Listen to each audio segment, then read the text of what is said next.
How are you feeling? Good. Mm-hmm. You? I'm 100. Great stuff. Okay, so today we're reviewing The Power of Now by Eckhart Tolle, and we are still in the month of April. We're still doing spiritual books. That's our theme for the month. And so, how did you find the book? I struggled with the book.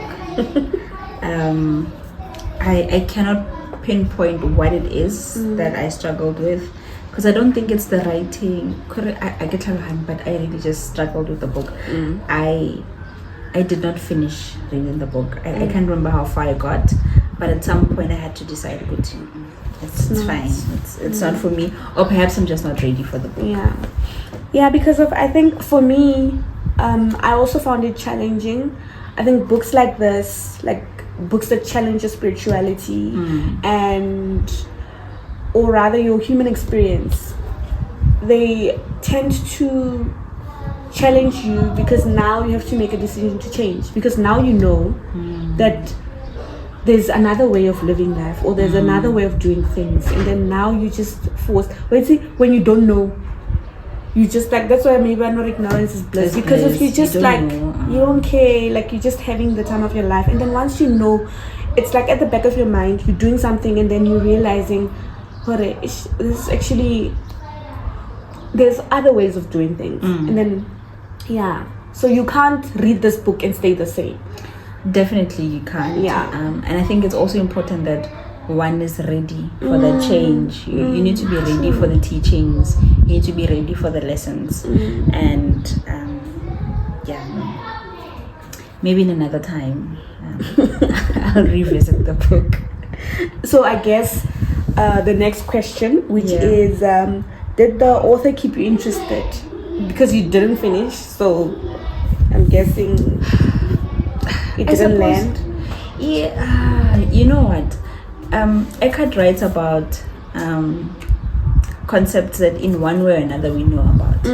In this book, he speaks about being present in the moment, right? This we know.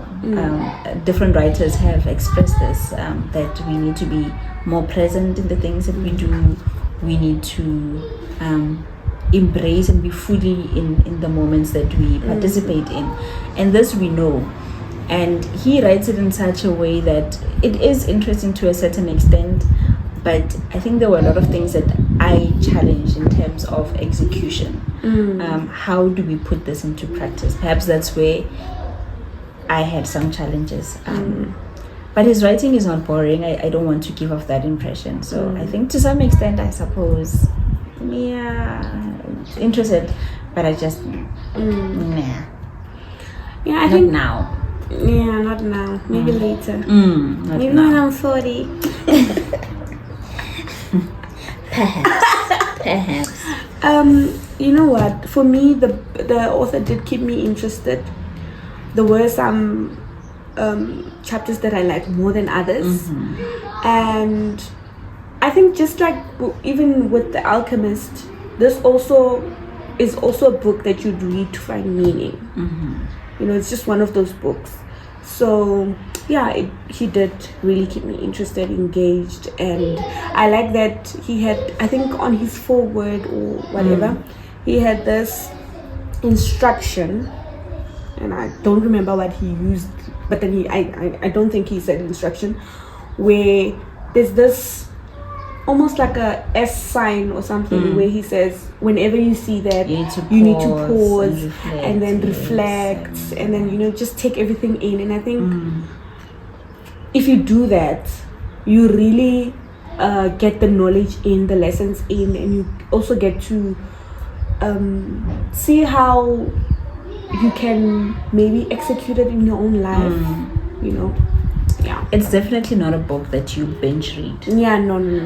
It's not the book that you fly through. You really read, and because sometimes we have readers like myself who read and challenge or read and criticize, then you'll need to spend a lot of time in your thoughts and just reflecting back on, or like, do I agree with what he's saying? Is this even remotely possible?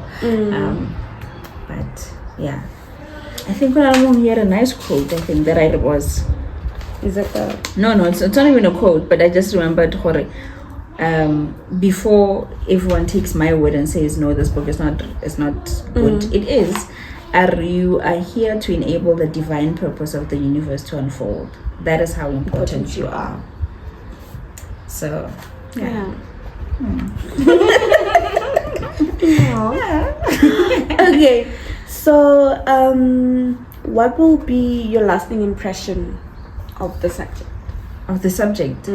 Even though I did not finish reading the book, I do remember that he strongly advocates for being present in the moment, and I've taken this with me ever since I read the book, even though before you knew about it, but he writes it in such a way that he's really passionate about it.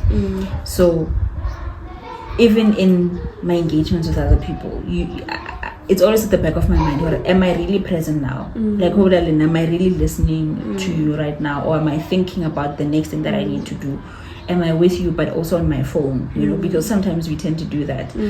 So my lasting impression is going to be that, to just make an effort to always just be present. Yeah. And also, he also makes another point that being present doesn't only occur when you are with other people, also when you are alone with your thoughts. Like, how present are you? Are you disconnecting from? Because sometimes you might be going through something, but then instead of dealing with what you're going through, you sit there on your phone, mindless scrolling, because you want to numb. You're not listening to your thoughts. And he also says that when you listen to your thoughts, you shouldn't judge the thoughts. You shouldn't judge, just be an observer. Like, be on the outside and be like, oh, shame. Oh, it's not a shame. Yeah, but sometimes the things we go through, my life in, that's a shame. I think it would be better to disassociate and just be an observer. It's you going. But I think I understand you. I think there was also a point in the book where he says that it's moments like those that maybe moments like those where you are realizing, okay, your feelings, you're not so happy about them, or perhaps there's conflict. And it's an opportunity for you to understand what is being brought to the conscious. Your subconscious is coming through, so you need to just, instead of focusing on the conflict, just try and understand what it is that is being brought to my attention, and what can I do, and learn from that. So share a favorite quote.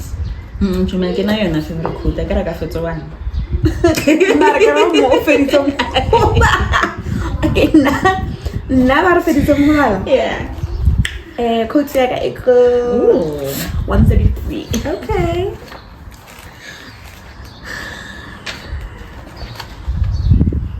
Name?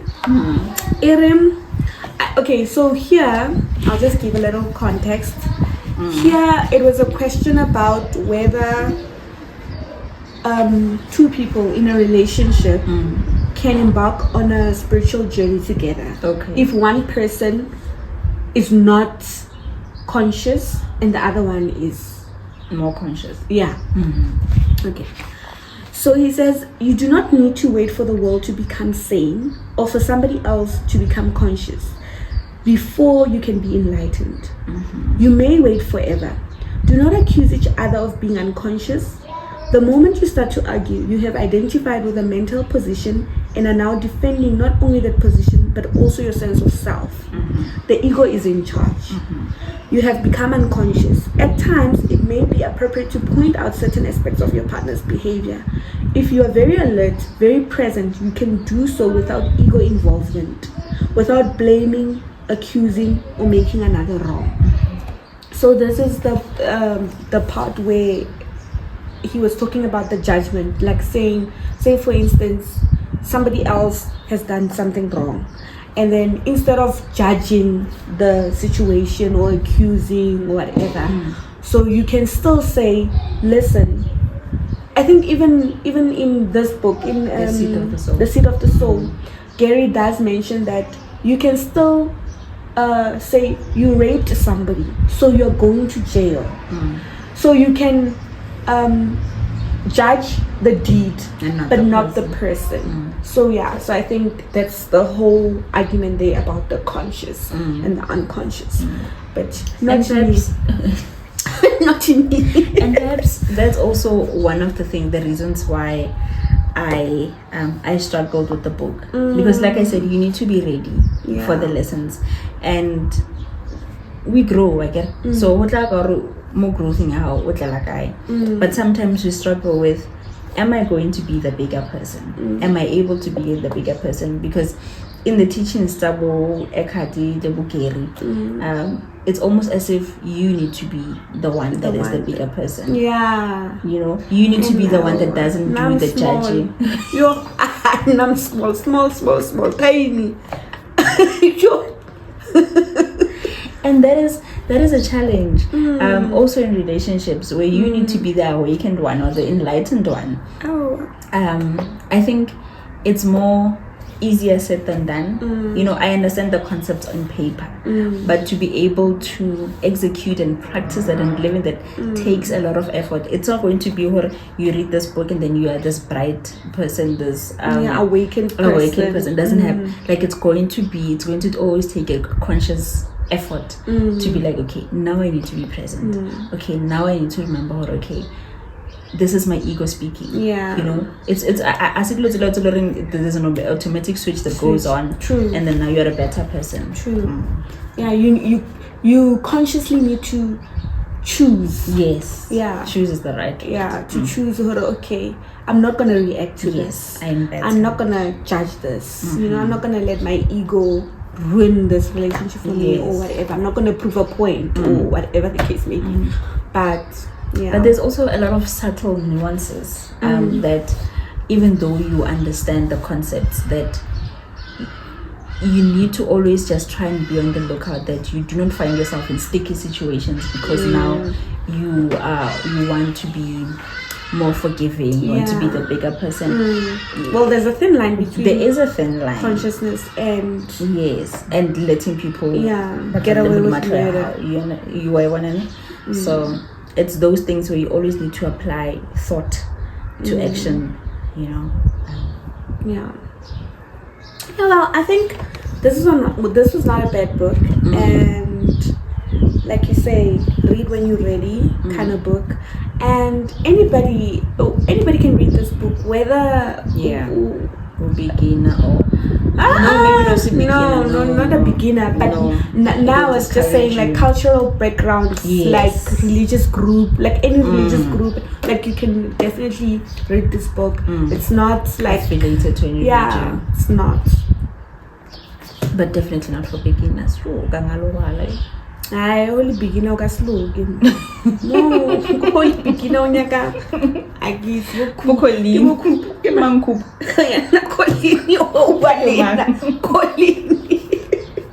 Hoover. Wow. Hoover. Are you right? Man. Anyway, we hope you enjoyed the book. How much are you rating the book? We did rate the book. Or do we rate it also more? No, you can rate. I don't know. It's up to you. Oh, okay. I'm giving it a 5 out of 5. Good. Okay. Yeah, I really enjoyed this book and the lessons. And it's the type of book that you have to come back to. It's not like you're gonna read it and you know what? I need to stay aware of everybody's self-awareness. It's very self. But yeah, I'm very small. What are you rating the book? Is it a 2 or a 3?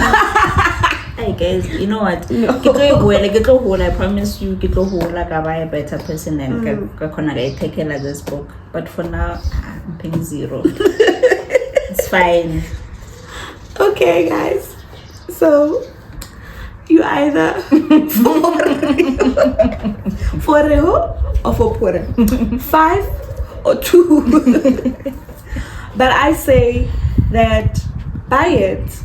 It's worth reading. Yeah, and then don't binge read it. Just put it on your nightstand. You know? Yeah, it's just one of those Maybe books. I should try it like that. Yeah. Because when I tried reading it, the pressure book club, but I needed to finish it, but then, nah, guys. Okay. So thanks for watching and see you next Monday. Bye. Cheers.